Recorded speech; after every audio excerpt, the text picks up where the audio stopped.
রাজধানীর আগারগাঁওয়ে স্থপতিদের সংগঠন বাংলাদেশ স্থপতি ইনস্টিটিউটের নতুন ভবনের উদ্বোধন করেন প্রধানমন্ত্রী শেখ হাসিনা। অনুষ্ঠানে নগরায়নের সৃজনশীল উদ্যোগের প্রশংসা করলেও সিটি কর্পোরেশন সহ বিভিন্ন সংস্থার নগর পরিকল্পনায় স্থপতিদের না রাখায় ক্ষোভ প্রকাশ করেন স্থপতিরা। পরে প্রধানমন্ত্রী তার বক্তৃতায় স্থাপনা নির্মাণের সময় জলাশয় ও খোলা জায়গা রক্ষা করে পরিবেশের দিকে খেয়াল রাখার পরামর্শ দেন। আমাদের জমির স্বল্পতা চিন্তা করে এবং ভবিষ্যৎ জনসংখ্যা বৃদ্ধির কথা মাথায় রেখে বহুতল ভবন নির্মাণ এবং মানুষকে আস্তে আস্তে এটা অভ্যাসে পরিণত করা যে তারা এই ফ্ল্যাটগুলিতে থাকবে, কিন্তু সেই ফ্ল্যাটগুলি এমন হতে হবে মানুষ যেন পায়ে হেঁটে উঠতে পারে, নামতে পারে আর পরিবেশ বান্ধব। পলি জমে যেসব নদী আয়তনে বড় হয়ে গেছে সেগুলোকে ছোট করে নগরায়নের পরিকল্পনার কথাও তুলে ধরেন প্রধানমন্ত্রী।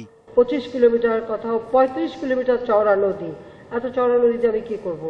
এটা সিল্ট পরে পরে নদী বেড উঁচু হয়ে গেছে, নদী সিল্ট হয়ে চওড়া হয়ে গেছে। আমি এটাকে 6-7 কিলোমিটার মধ্যে নিয়ে আসতে চাই। প্রধানমন্ত্রী বলেন, ঐতিহ্যের নাম করে ব্রিটিশ আমলের সব স্থাপনা রক্ষা করার পক্ষে নন তিনি। বিদেশি পরামর্শকদের পেছনে অযথা টাকা খরচের বিরুদ্ধেও প্রধানমন্ত্রী। দেশীয় স্থপতিদের এমন সব নির্মাণ দেখতে চান যা শত বছর পর নিজস্ব ঐতিহ্য হবে। ঐতিহ্যের নামে ওই সব লাল দালান রক্ষা করতে হবে, আমি এটা কিন্তু বিশ্বাস করি না। আর ব্রিটিশের গোলামি করছি 200 বছর, আর ব্রিটিশের সব স্থাপনা আমাদের রক্ষা করতে হবে, এটাও আমি মনে করি না।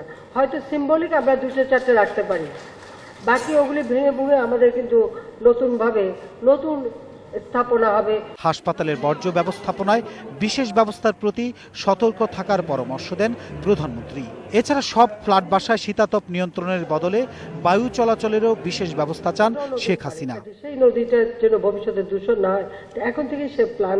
সাজিদ রোমেল, 21 টেলিভিশন, ঢাকা।